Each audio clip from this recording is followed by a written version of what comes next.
Hi everybody, I'm Leah of seejanedrill, and today, well, I'm in a home improvement store and I'm standing in the aisle where you can find joint compound. So as you can see, there are a lot of choices, and it can be really confusing if you don't know exactly what it is you're looking at. So today's video is all about joint compound and plaster, and I'm going to let you in on a few things you may not know.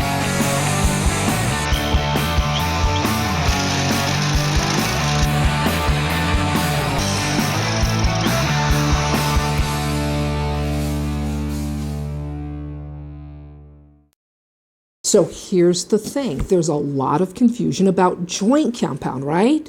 We've got pre-mixed joint compound that's air dried. Then we have joint compound that isn't pre-mixed. It comes in a powder, you mix it, it's setting type, it's called a hot mix, it sets up very quickly. And then we have plaster, and plaster and joint compound are worlds apart, and I want to tell you why. Okay, what I have here is this is a piece of drywall, and on the drywall I have 3 dabs of material. This right here, this is plaster. The center is premixed joint compound, and this one right here is the setting type joint compound. So first let's talk about joint compound and why it's different than plaster. Well, here's the thing with joint compound. It is a mixture of a lot of different materials, glue being one of them. And it's that glue that helps joint compound stick to the surface you apply it to. So there's glue in it, right? And that helps it stick to the wall. But here's the thing, there's a lot of other stuff in it too. It's like a real recipe. There's clay in it. Have you ever noticed how joint compound is very, very creamy? The pre-mixed kind is, because there is an ingredient like clay that adds to the creaminess. So this is pre-mixed joint compound, and one of the big pluses is it's air dried. Now, why is that a big plus?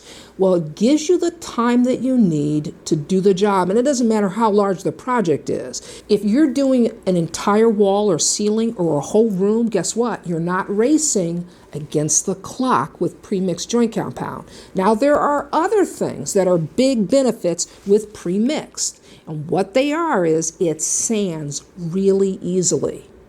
Now I have a piece of sanding screen here, and we're going to sand this down.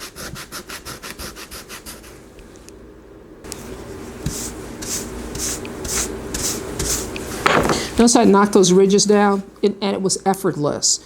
So the next advantage is also can be a disadvantage, and that is premixed joint compound is water soluble. So I've got a ridge right here. I'm going to apply water to this joint compound. And what's going to happen is it's going to reactivate it, all right? So what's good about this, the fact that it's water soluble, is it allows you to water trowel it if you make a mistake once it sets up. You can take ridges out, or you can move a piece of tape that didn't lay flat like you wanted it to. You can take the ridges right out. Look at that. So the downside is it's water soluble, right? So you may not want to use it in an area that there's a lot of humidity or there's a lot of moisture. So that brings us to this. This is the setting type joint compound. Now, it too has some advantages and disadvantages. The big advantage that people like about setting type joint compound is it sets very quickly.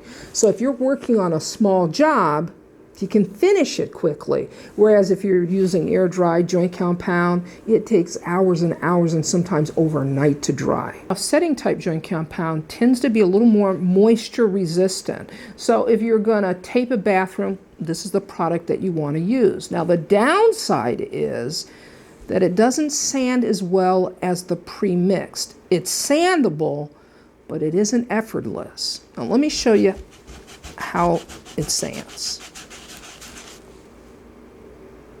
So that brings us to plaster. And plaster, well, it's been around a long time, centuries. It's one of the oldest trades. The Egyptians plastered. The Italians plastered. You know, those fresco paintings, they're done on plaster. So it's been around a long time. Now, if you own a house that has plaster walls, chances are you're using joint compound to make repairs to cracks and indentations and all like that. Then you're taking sandpaper and you're sanding down the joint compound. Now, if you notice, you don't sand the plaster walls away. And the reason for that is plaster is a rock, and you can't sand a rock. Okay, so I've got that same sanding screen, but I want to say this. This is a little fresh because I applied this yesterday, and plaster does retain water for a little bit.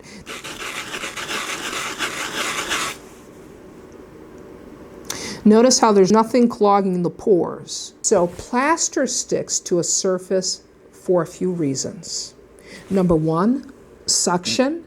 Number two, a mechanical bond, where the plaster keys itself to wooden lath or metal lath. So the third is a chemical bond, where you apply a bonding agent to an old, already existing plaster wall, and you want to skim that wall out with new plaster, and that helps the two bond. Now, the other thing about a plaster is it's water resistant and it's hard. It's got a hard shell to it. It can take a lot of abuse, where joint compound, not so much. Now, plaster is really superior when it comes to water as well. So I'm going to wet this down, and I want you to watch this. Remember with the joint compound, I was able to manipulate it? Watch. There's really nothing there. Watch. Notice how you don't see a scratch? Now, I'm going to do the same to the joint compound. Look at that. Look at how easy. So plaster is superior. It's got longevity on its side. You've got cathedrals, you've got castles, you've got buildings with walls that have been intact for centuries. And you're not going to get that with joint compound. So hopefully I answered a few questions, right, about joint compound and plaster and why it's not the same. This is Leah saying you can do this. See you next time.